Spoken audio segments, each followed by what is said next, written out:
we weren't really able to pull people out and attack the space as much as we have in the past other games, which is some credit to them, but also like moments that we can create overloads and try to force our way through no matter who we're playing against. And then this could be for either of y'all, but this was, like you, Paul, were saying, like it was a important game. You guys could have matched them on points and standings, getting this close to the end of the season. Could you feel that from them too, that it was important to get this? And then also, I mean, this is the first time that they've swept y'all in the regular season. So did you get that impression from them too, that it mattered? Yeah, for sure. It was a good atmosphere tonight. Especially like on set piece moments, the crowd was really engaged and they played to that advantage. I thought it really frustrated us with how much time they just took to delay the game. So, I think St. Clair took 45 seconds every time he had a goal kick, and they played the clock well in some of those moments. I thought we handled it well in the first half. We recognized the times to keep possession, when to go forward, and I thought we kind of had the upper hand after the first 45. But yeah, I mean, they knew what was on the line. We knew what was on the line. I think we'll see them again in postseason, and yeah, we always talk about trying to win the series, and we couldn't do that tonight. But I'm sure we're going to see them again, and I'll take Sounders every time in the postseason. All right, we'll go to Felipe Miqueda next. Felipe, go ahead and ask your question. Thank you. La pregunta es para Reed. Reed, en tu opinión, ¿qué fue lo que le sucedió al equipo de Seattle Sounders en este encuentro que no tuvo urgencia de anotar, sino hasta que se vio abajo en el marcador? Pues, ¿podrías repetirlo otra vez, por favor? Sí, en tu opinión, ¿qué fue lo que le faltó a Seattle Sounders para poderse meter al encuentro, para poder ganar el encuentro? Pues no creo que fue nuestro estilo. Creo que, pues, sabemos que cuando jugamos contra Minnesota van a tener la pelota. Y sí lo tuvimos. Y creo que en la defensa, creo que defendimos bien. Todos solo tuvieron una oportunidad de un tiro de esquina. Y normalmente cuando ves el partido en total, que esas oportunidades que tuvieron, parece muy bien y no parece que van a meter goles contra nosotros.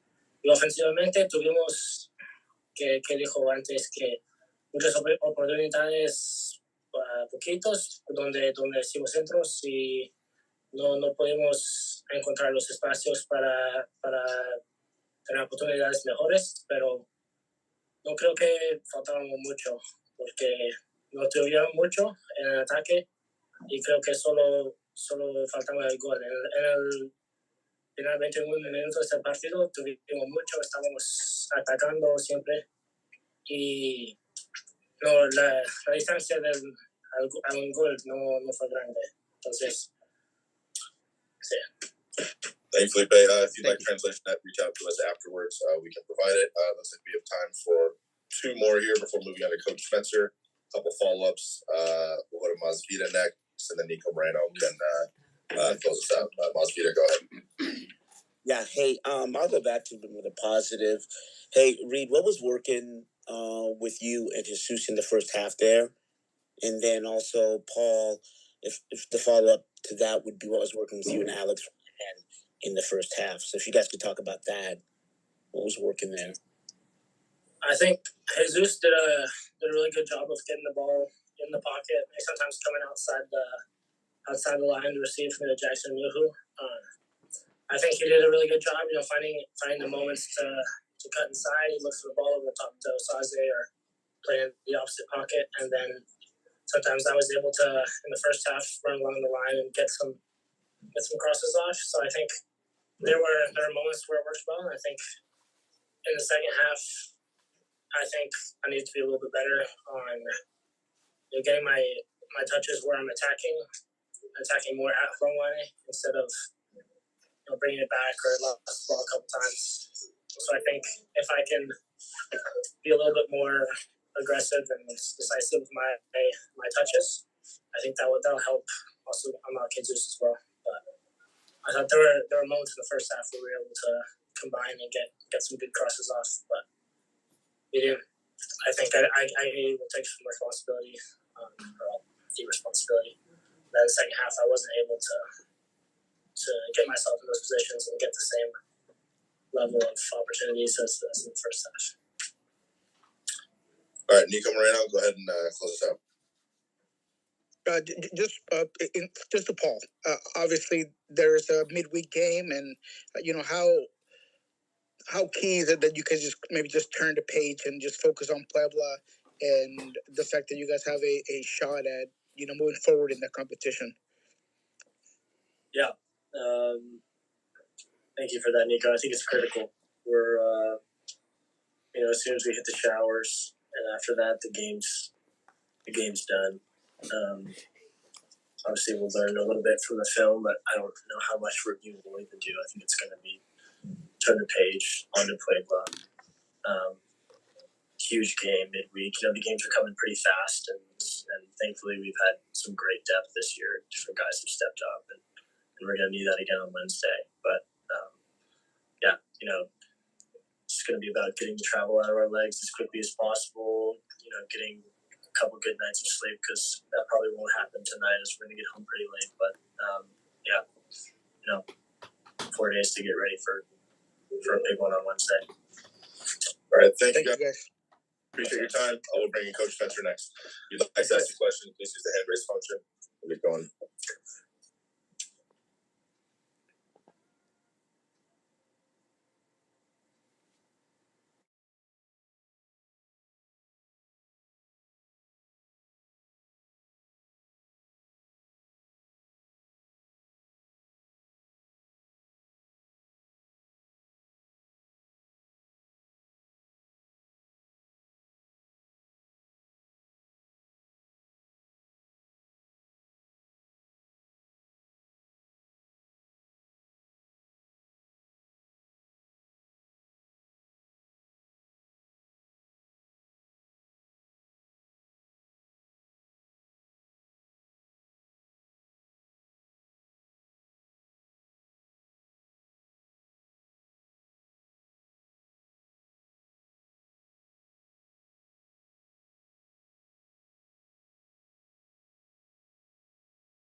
Any statements or no writing questions? No writing questions as usual. All righty. Masvita, why don't you go ahead and lead us off? Yeah, hey Brian.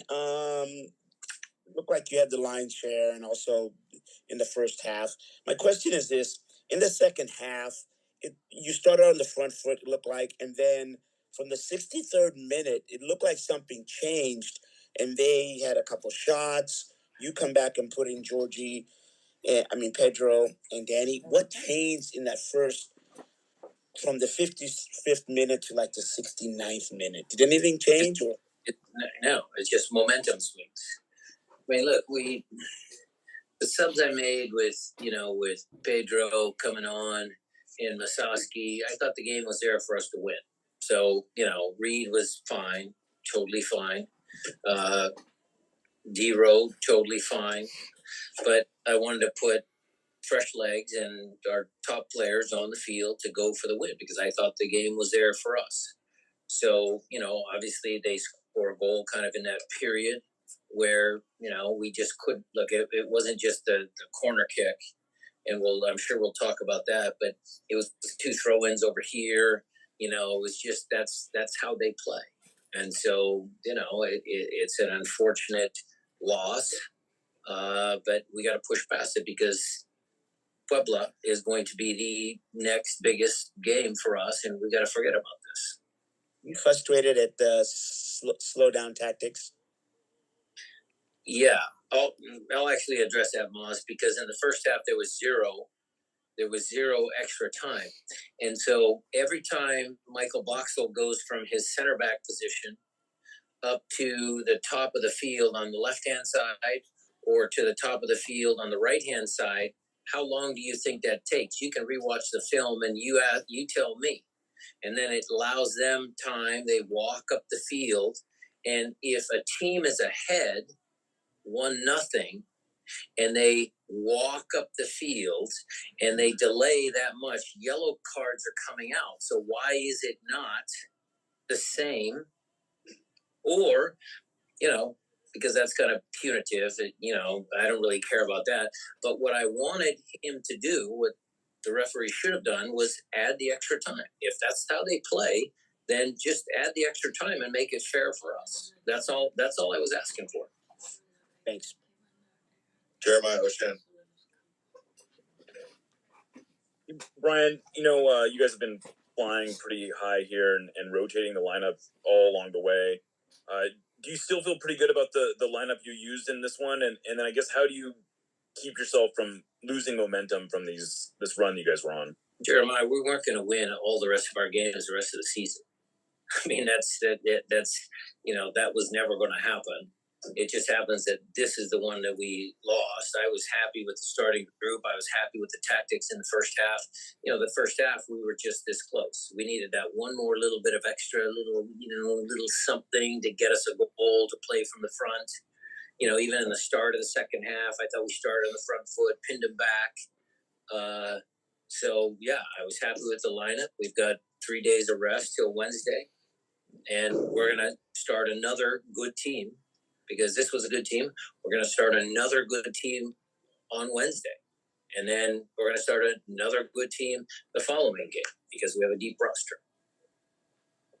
Jada Evans. Thanks, Brian. Kind of going with the game plan, like you said. I mean, it did almost work. With what Osorio had. Is it a matter of a little bit of technique or veteran, experience to get some of those headers? Because he seemed like he was right there with a couple of them, and those could have gone in. But yeah, I mean, when you kind of look at those or think about that. Well, look, he's got a bright future. He's got a lot of good starting points, Jada, and it just takes a little bit of seasoning. How many MLS minutes does that kid actually have? How many professional minutes with us at the first team level does that kid have? So you have to always take that into consideration. I think, number one, the kid puts the work in. I was pleased with the defending effort. He chased guys down. He pressed in the right moments. The front three, Jesus, Osaze, and Paul did a good job pinning Minnesota back at times.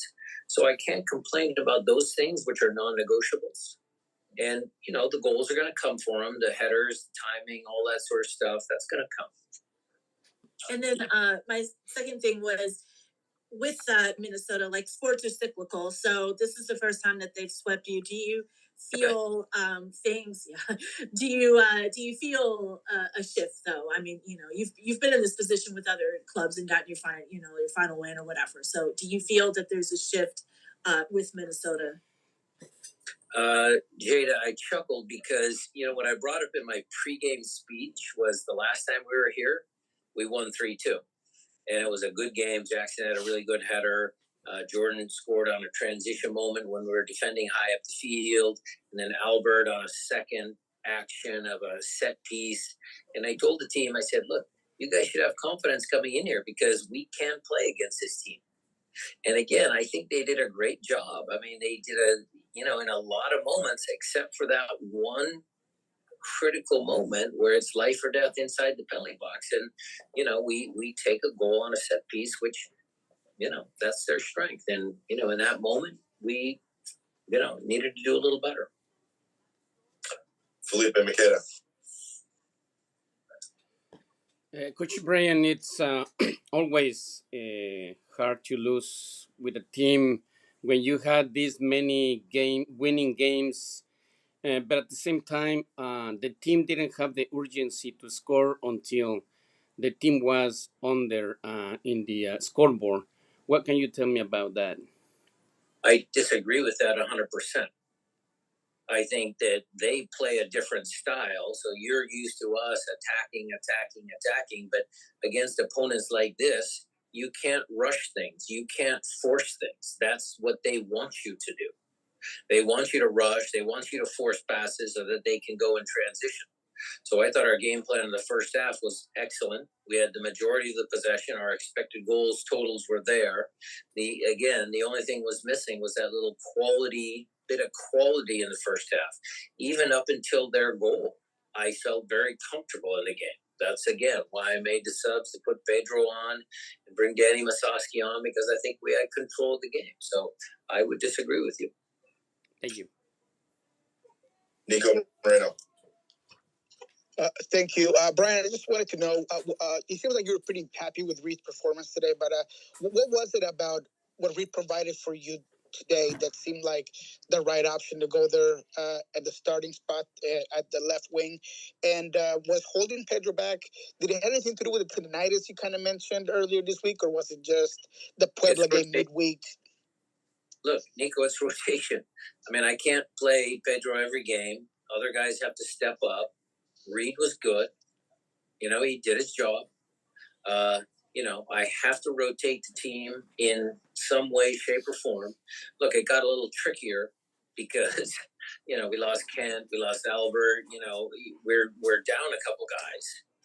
I mean, if you talk about, two DPs, João Paulo, Paul Arreola, I mean, we're missing some critical guys, and we're playing head-to-head, toe-to-toe against, a team that's had a great season. So, that was just a rotation thing. And, Pedro's going to come back in the next game and be the Pedro we love to see. Thank you, Brandon. Just real quick, and Kim was also not in the bench. Is he okay? Is everything all right with Kim? He's fine. He had a little calf tightness, and that was my decision. It was my decision not to risk him, again, because we've got a lot of fixture congestion. So he had a tight calf, and I said, okay, Kim, that's okay. We're going to need you here in the stretch of games. The turnaround between Puebla and Kansas City is very tight. And so I'm trying to be cautious. I'm trying to rotate. We have to be smart about that. All right, looks like we have 3 more hands up for a few follow-ups before concluding here. So we'll go to Masvida next. Go ahead. Hey, Brian, what did you think of your captain back behind the pipes, if you will, and I think Andrew will start against Puebla, right? Yeah, good. Steph was fine. I mean, it was good. He didn't have much to do. So, look, getting him back up on the horse was a good thing. And, I thought he had a good performance. When you say you needed that extra something, was that an extra man in the box? Didn't seem like when you went the other side, you had as many people, runners. I know it's early and you haven't looked at the film, but... Yeah, I mean, I'd have to look at the film, Maz, but, having numbers in the box is one thing, but where they're spaced is another. So you can't have 3 guys in one area and leave a space out here. You got to make sure there's one. You got to get them in the right areas. So again, vision is the key. You can't make a good decision unless you see the whole field, and that applies in the 18-yard box as well. Thank you. Jeremiah, go ahead. Yeah, just thinking about that, the goal, Paul was a little hard on himself, saying that he needed to better. It seemed like Steph may have sort of expected a touch there, maybe. How do you assess what happened on that play? Well, the sequence happened, Jeremiah, with the 2 throw-ins that they had on the opposite side of the field that we couldn't clear. And then the corner kick came. And then on the corner kick itself, we were set up properly. But, Paul's got to go out, and he knows the guy's left-footed. So you always want to make the team play one more pass. And so if Paul takes a better angle, he either blocks a shot or he makes the ball go back to the next guy, which allowed our next defender to go put pressure on that guy or Paul if it's close enough. And so you always want to make teams make one more pass. Then if you watch that film closely, Obed was actually held. That's what they were checking on the film. So the center forward was holding Obed, and that's what kept him on side. And so Obed, what he needed to do was just somehow release and get up with the rest of the line, and then they would have had 3 guys offside. And so that in turn compounds Steph coming out for the ball because, there's guys right in front of him. And so the whole play, look, I would say you probably have to give them some credit because that's who they are. But we could have done better in that moment, for sure. All right, Jada, you can close this out. Oh, okay. Yeah, that was one of my questions. Well, I guess maybe just what you were saying or what did you kind of say to the team afterward, and what was did they take it very hard? I guess like you said, you're not going to win everything, but Jada, what I told him thank you for saying that last bit right there, and sorry if I cut you off. That's exactly what I told him. I said we've got to, we're not going to win every game from here out to the rest of the season, and we have to push past this pretty quick. I want them to get the physical recovery right now. When we come back to Seattle, they're going to do absolute physical recovery when they come in on Monday. But we actually have to push past this mentally because the next game is a different tournament and it's a different opponent. And so I'm not going to sit there and dwell. We're not going to watch a ton of film about this game. We're going to actually focus on, Puebla. They've got a new coach. They fired their coach. So, who are they going to play? All of those sorts of things. But I really want the team to kind of push past this, learn from our mistakes and learn where we can do better. Of course, we have the same process that we always do to review. But the review might be a little shorter this time because we want to really focus on the game on Wednesday. And this might be silly, but does it matter at all as far as not being able to get a goal? I mean, obviously there is the loss, but it's been a minute since you guys have even not scored. So does that factor into this? Well, no. Again, we'll watch the tape, Jada. But I thought our expected goals was pretty close to 2. I think we had some good chances. I don't know how Jackson doesn't get that. I don't know how Alex's shot doesn't, somehow find the back of the net. Pedro came on and had some dangerous chances. Georgie had some good movements. I think our attacking was still pretty good. It just, this game, it wasn't to be.